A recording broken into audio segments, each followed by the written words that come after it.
What's up, guys? It's Cal here today, and you are not going to believe this, but I was able to find a base model on the lot without having to special order it. That's right. Today I'm here with the 2025 Toyota Corolla LE, the quintessential cheap college kid car that we all think about when we think about those kind of cars, besides the Honda Civic, of course. But it wears a sticker price, this particular one, of around $23,750. So I know a lot of people don't really think that's a very affordable sticker price, especially for a base model car. But you got to remember, the Kia Forte that I tested last year, that was a mid-tier model, and that was around $21,000, $22,000, somewhere in that range. And that wears a Kia badge. This has a Toyota badge. Toyota generally far more reliable than Kia, aside from a few outliers in the Toyota brand, of course. So for that $23,000, is paying for that Toyota badge worth it? You and I are going to take a drive in it right now and find out what this car is all about. All right, guys, so we're going to start by taking a look at the exterior of the LE over here. So these two cars right here, the LE and the SE, it is about a $5,000 price gap between these two cars. So I just wanted to park them next to each other real quick, just to kind of show you guys the difference of what this sticker price really indicates between these two cars, to give you an idea of just how basey the base model is, just so you guys have a good indication of that. Up front, blacked out grills. You have that flat black plastic finish on the upper and lower grille. You have halogen turn signals and projector headlamps, as you guys can see there. These side mirrors are paint matched. They're not black plastic like a lot of base model cars. Down below, like every base model has, it is an obligation of base models in the car world to make sure that they have hubcaps, and here they are. You have those hubcaps down below. At least you have a healthy tire profile on these wheels compared to the wheels of the SE over here. Quite a thin tire profile on those because it is a larger wheel. You do have paint matched door handles on the LE. Come around to the rear, we have chromed out badging with the halogen turn signals and taillights back here. So it is very base model looking, but it's nothing that stands out. I don't think it looks too cheap in my opinion. So compared to the SE, $5,000 price gap between these two. You guys can see this also has halogen lights in the rear. Of course, it has the cool badging. It has a way cooler diffuser in the rear end, an even cooler exhaust pipe, a little spoiler, of course. No spoiler on the base model here. I think the side skirts, rather, I did take a look at them. They both do look the same. And then, of course, the wheels. That is like the sweetest part of the SE package, in my opinion. And I did look on the interior. Those are cloth seats in here. So you're not getting like some sweet loaded interior for a $5,000 price gap. So you guys got to keep that in mind. The SE, just because you get the SE, it's not like fully loaded. So you guys got to ask yourself, you know, for a cooler front bumper, a little bit of a sportier drive, a cooler rear bumper, a cooler exhaust tip in the rear end, and cooler wheels, is it worth a $5,000 price gap? Or would you guys want to have that less expensive monthly payment and jump over to the LE here? I think, I don't know, for $5,000, as cool and as flossy as this car looks, I'm taking that savings on the monthly payment. This car is actually a really, really good value for something that wears the Toyota badge. And another thing I like about the Corolla is just how fuel efficient it is. This naturally aspirated 2-liter 4-cylinder under the hood is putting out 169 horsepower and 151 pound-foot of torque, and that is getting 32 miles to the gallon in the city and 41 miles to the gallon on the highway. So imagine the kind of road trips you guys could take, or the amount of miles between tanks of gas you could cover because of how fuel efficient this engine is. Not only is this car a really good value, but it's also super fuel efficient. All right, guys, and now it is time to check out the trunk space of the Corolla. As you guys can see, me being 6'2", I'm able to spread out pretty well in the trunk here, actually. It has 13.1 cubic feet of space in the trunk here, so it's a little bit smaller than some of the competitors on the market. But as you can see,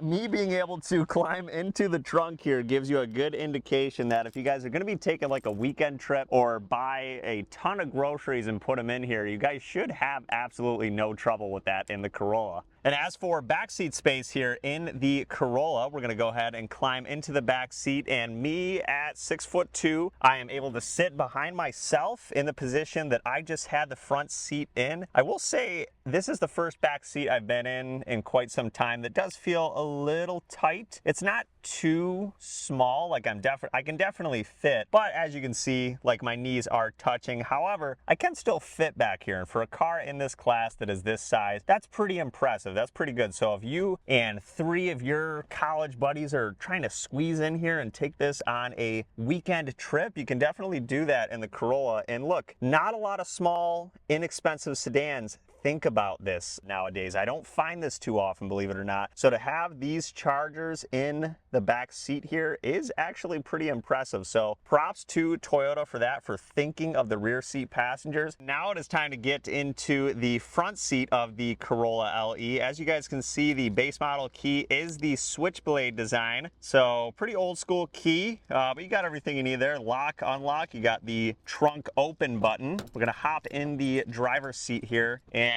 as you guys just saw, we do have that physical key. So yes, there is an ignition, just like the old days. So yeah, no push button start. It is right there on the column. Go ahead and start it up. You guys can listen to it real quick.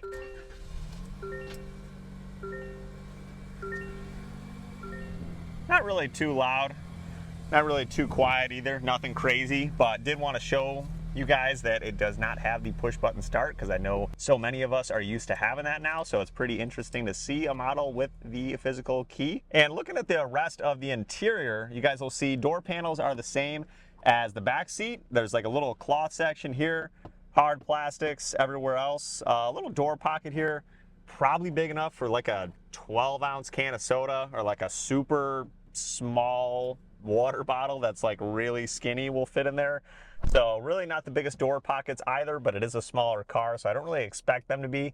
The seat is not powered. This is all manual controls over here. I don't think there's a lumbar. Maybe I'm wrong. Right here, you do see, pop the trunk from here. You got your hood release right there, and your fuel door. Yeah, you can't open it from the outside like most Toyota products. You do have to hit that, and then your fuel door will open, and then we can come back here, take a look in there. And as you can see, it doesn't say anything about premium for this naturally aspirated engine. It is just regular 87. And then everything else on the interior here, pretty simple. Obviously, it is a base model, so that's good. I mean, that's kind of what most of us like. It's kind of refreshing, honestly, instead of seeing digital readouts up here for the entire screen. At least you do have a few real gauges in here. They give you the coolant temp, the fuel, your speedometer, your tach over there. And then there's a digital display in the middle, and all the buttons on the left side here, everything is laid out very similarly to any other Toyota product, basically, as you'd expect. So volume, voice controls for Siri and things like that. And then this will control all that stuff in the front screen. So if you guys want to dig through that and go find your tire pressure and all that kind of stuff, that's what you're going to do over there. And then your back button, pick up and hang up phone calls. All on the right side of the wheel here, as you can see, that forward collision alert, the adaptive cruise control, whatever, all that technology, the safety stuff, the lane keep assist, all that's going to be found over there. And then to change your radio stations with that button there. This is a vinyl steering wheel, as you guys can see in the base model. It's not like leather wrapped or anything. As you guys have heard me say in past reviews, I actually really prefer these vinyl steering wheels because, in my opinion, they last a little longer. I think they fare a little bit better over time than those leather wrapped steering wheels, and they're easier to grip as well. They're not quite as slippery as some of those pleather or leather steering wheels on the market. Over here, your radio, very crisp display, and this 8-inch display looks like every other radio system in Toyota's lineup that you have seen. So it's got those 5 buttons on the left side here.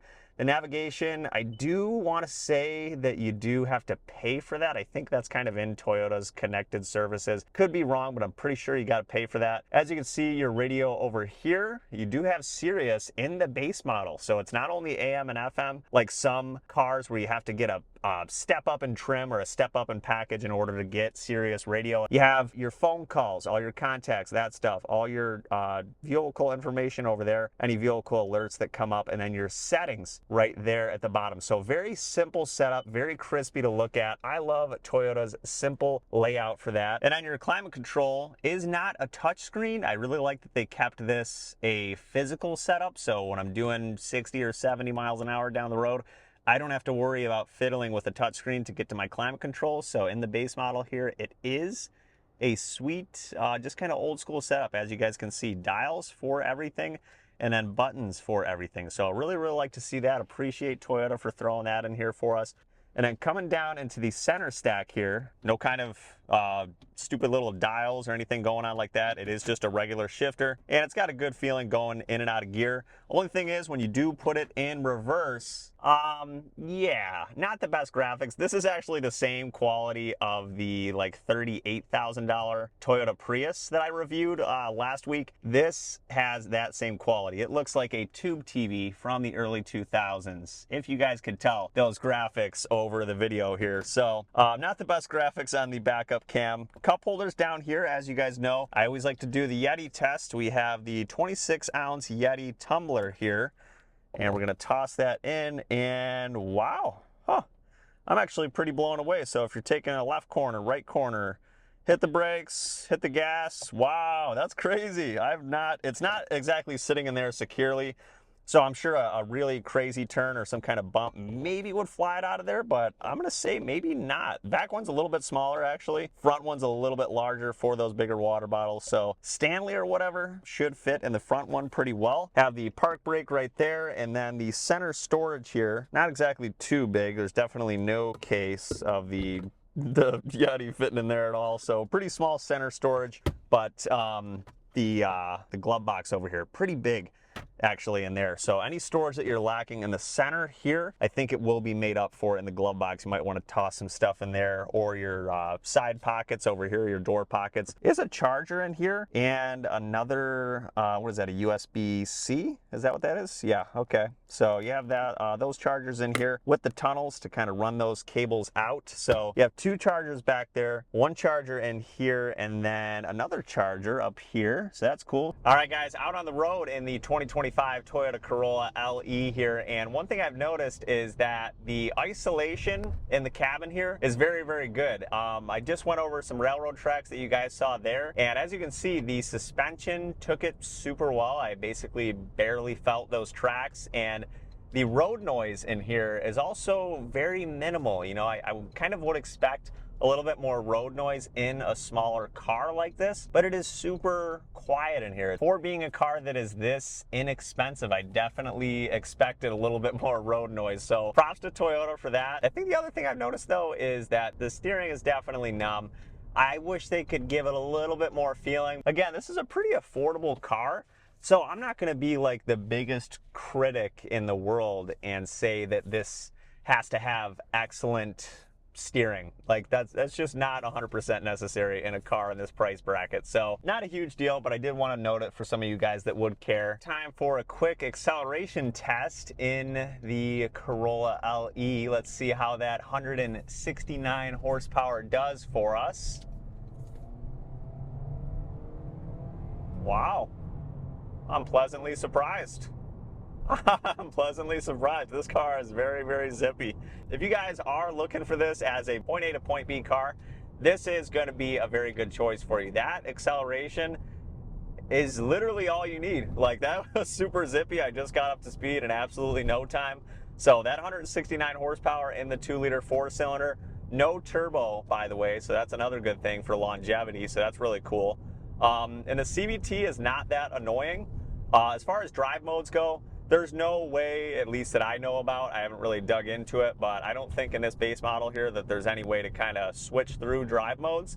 So basically when you're driving most of the time, it's just gonna have this little leaf on the dashboard that says Eco, and then when you do put your foot down past a certain point, it kind of takes that Eco mode away, and I think that's why we see that incredible fuel efficiency number on the window sticker that it does, because this really does have quite a focus on fuel efficiency. But as you just saw back there, it also can be pretty zippy at the times you need it to be too. So if you ever have to pass somebody on a 2-lane highway or something like that, I think that it should be pretty easy in the Corolla here actually, which is sweet.